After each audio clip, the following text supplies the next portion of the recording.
Welcome back, boxing fans, to another great show with Sean on boxing.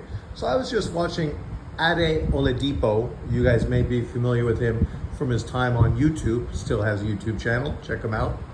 And of course, now his crossover career with DAZN, where obviously he is pretty much the face of DAZN boxing coverage. So congratulations to him representing the YouTube boxing community. But he was talking about the Beterbiev Bivol fight being confirmed for February 22nd. And that in itself is super exciting. We heard a lot of speculation about this and a lot of speculation about that. Obviously, you know, that he wasn't going to fight Bivol in a rematch, and he was. But what we did know is that Turki Al-Sheikh did say that's the fight he wanted to do right after the fight. And obviously, he's the man with the money. He's the man with the plan. So you would expect him to be able to do it so that fight was able to be done. And apparently it looks like that shit is going to come across the line for February 22nd. And that in itself is fucking great. We don't need to wait too long. We don't need to stretch this shit out even longer, right? We know that Benavidez and Morel are also going to be fighting in February, the beginning of the month, right? So the possibility of the winner of that versus the winner of this is an open fucking road, right, towards one of the biggest fights in light heavyweight boxing history. Literally, the door's open. I mean, if Beterbiev wins convincingly against Bivol and solidifies himself without a doubt as the best light heavyweight in boxing, or if Bivol does the unimaginable and upsets the apple cart and beats Beterbiev in the rematch, maybe then we'd be talking about a trilogy. If Benavidez beats Morel in a fight that a lot of people are leaning towards him winning, then a Beterbiev Benavidez fight would be huge. It's a huge fight. And obviously with Saudi Arabian money behind it, right? There's not any reason why the fight shouldn't happen. It's a career high payday for Benavidez. If he was to go on and say, beat Beterbiev, the possibility of him then fighting Bivol, the possibility of him fighting Canelo Alvarez becomes, you know, astronomical. Those fights become easy to do, easy work, right? You put in the work, you got the big victory, and now you're the man at the top who commands all the cash, right? But above and beyond this fight, which is obviously great, and I'm super stoked, super excited about it, Ade Oladipo also alluded to some other possible fights that we may be seeing on this card. One of which, of course, is the Virgil Ortiz fight. We know Virgil Ortiz was just in a fight, and De La Hoya and him talked about them fighting on the February 22nd card. So it's already a guarantee that Virgil Ortiz is going to fight on this undercard, which is fucking excellent already. The three opponents that are in discussion were obviously Bud Crawford, Boots Ennis, and Sebastian Funduro. Obviously, Sebastian Funduro, we've been expecting him to potentially fight Errol Spence, but even at this point, we still don't know, or still don't really expect Errol Spence to actually come back anytime soon and be ready to make that fight. So maybe a Sebastian Funduro Ortiz fight is a real possibility. And if you already have, you know, this first fight, then doing a Virgil Ortiz, obviously Sebastian Funduro card would be a no-brainer, right? I mean, it's not a PBC card, but nonetheless, it's a career high payday for Funduro. If he's able to beat Virgil Ortiz, I mean, then what we get to see next is probably him unifying against Bud Crawford, you know, in the summer of 2025. I'll be down with that. I'll be stoked. Another possibility is obviously Boots Ennis, who obviously works with Matchroom. Talked about moving up to 154 after his disappointing performance this month, right? And there's a big enough gap in between this where he's got a ton of time to prepare and get ready. Right now it's still November, you still have all of December, all of January, and this is the end of February. So there's a shitload of time Boots Ennis could be a real possibility. And to be fair, I probably would prefer the Virgil Ortiz Boots Ennis fight, right? Even though there's no world title on the line, but you put that underneath of a Bivol Beterbiev card, Jesus Christ, man. This card is shaping up to be dynamite, right? What Eddie Hearn said is that this is going to be the best Saudi Arabian Riyadh fight card ever at this point. And that's some pretty big shoes to fill. So you can only then speculate about some of the other potential fights that may also be on this fight card, right? If we really want to make this a real huge lights out fight, then Virgil Ortiz facing Bud Crawford in Saudi Arabia on the undercard of Beterbiev Bivol 2 would be fucking dynamite, right?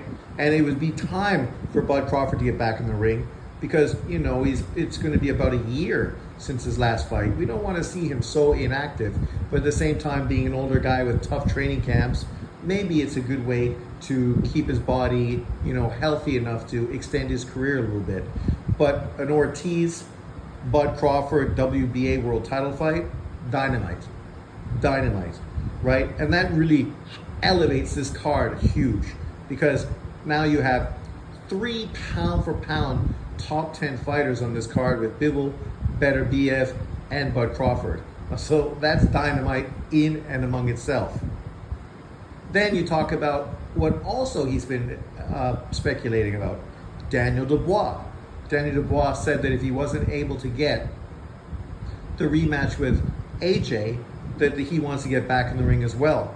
So the possibility of him defending his IBF title on this card is a huge possibility as well. And that would be great because we know Saudi Arabia loves them some heavyweights, right? They love them some heavyweights. So this would be the perfect scenario to put Daniel Dubois on that. And I can't really remember who exactly he's being tied together with. Obviously, Parker would be a great opponent. We know Bacoli is going to fight Zhang, so those two fighters are probably off, but they could potentially be on this card as well, right? Don't be surprised if Bacoli versus Zhang is an undercard fight on this fight card. That shit's dynamite, right? Can you imagine that heavyweight matchup on the undercard of this fight card already? I just talked about 4 fights that are fucking unbelievable. 4 fights that, you know, when you think about American boxing, would be, you know, pay-per-view headline fights. But here you got Ortiz, Bud Crawford, Bivol Beterbiev, Daniel Dubois fighting for his IBF title, potentially against Parker, and then, you know, Bacoli versus Zhang. And there's 4 potential fights already on this card, and I can't wait till 2025. Let's just say that. Another fight that was speculated, I can't remember off the top of my head. I was just listening. What was he saying? Sorry. Hamza Shiraz. Hamza Shiraz fighting Carlos Adames for his WBC title. See, that's the tie together for the PBC. Because Hamza Shiraz is going to fight Carlos Adames, a PBC fighter. So then the possibility of tying other PBC fighters to this card becomes a no-brainer. Like, why wouldn't the PBC do that? They're struggling to get dates. They're struggling to get their fighters fights. So why not put some of them on these Saudi Arabian cards, give them career high paydays, get them out so at least they're staying busy, so that if you want to tie them later on in the year to one of the PBC's pay-per-view cards, you know they're going to be at their best. So it's just smart promotion to do that. Obviously, keeping your fighters involved. It also promotes the PBC as well because you put them on a huge card with a world sort of watching, and it's kind of like when you had a bunch of PBC fighters on that card in California for Bud Crawford. It was great to do then. It would be just equally as great to do now. So there's 5 cards that we've mentioned so far. And you know there's probably going to be a real domestic level sort of UK card fight on that as well. And potentially a small fighter card, right? I don't know who. Maybe you could get Bam Rodriguez on this card as well, right? If Boots Ennis is going to be on it, why wouldn't you put Bam on it? You could potentially put Bam versus Roman Gonzalez on this card, right? Which is being speculated as well. And we know the time would work out. And so you could put Roman Gonzalez versus Bam Rodriguez for the small man fight on this for the WBC Superfly fight title. And right there we got 6 fights. Is that 5 or 6? And unbelievable. Unbelievable. I mean, you know, this is why me as a boxing fan, I'm super excited about what's going on in Saudi Arabia. Because none of the race bullshit fucking ever comes into these conversations. We're just talking about great matchups and fights. No one's talking about this is happening because of this or this isn't happening because of that. No. That shit don't mean nothing. Literally, when we talk about Saudi Arabia, the promotional companies don't mean nothing. The ethnicity doesn't mean nothing, right? The nationality doesn't mean nothing. You know, if there are fights that Turki Al-Sheikh is interested in watching, those fights are going to get fucking made. And for me, a boxing fan, that's beautiful. Beautiful music to my ears. So none of this is necessarily confirmed, except of course for the Beterbiev Bivol fight. It looks as if Shiraz versus Adames is pretty much guaranteed as well. So that's potentially 2 guaranteed fights, as well as Ortiz, who we know is supposed to be on that card, but we don't know who he's going to fight. Yet, as I just said, you know, if he can't get a Bud Crawford fight, which would be obviously huge, then the Boots Ennis fight makes a ton of sense. If you're getting Boots on this fight, then you have every reason to believe that Bam versus Roman Gonzalez is going to be on this fight as well. And then, of course, you have Daniel Dubois, who isn't going to be rematching with AJ and getting back in the ring, potentially against Parker or that Turkish-German fighter. I'd love to see him fight him. I think that guy potentially could beat Dubois because he's good, man, and he's overlooked. So I think that would be an unbelievable fight. But Parker would also be equally as great. And then, of course, Bakoli versus Jang. My God, man. I don't know what other potential fights might be put on this card, but at this point, what's not to like? Literally, what's not to like? And because Eddie Hearn said this is going to be the best Riyadh season fight card yet, you can really look big and expect it to be really exciting, right? You know, so let me know what you think about these possible fights. Are there any other fights you would like to see potentially on this, or any potential change of opponent that you think would fit in a little better for your perspective? Let me know in the comment section below. Thanks for watching. Peace out and enjoy your weekends.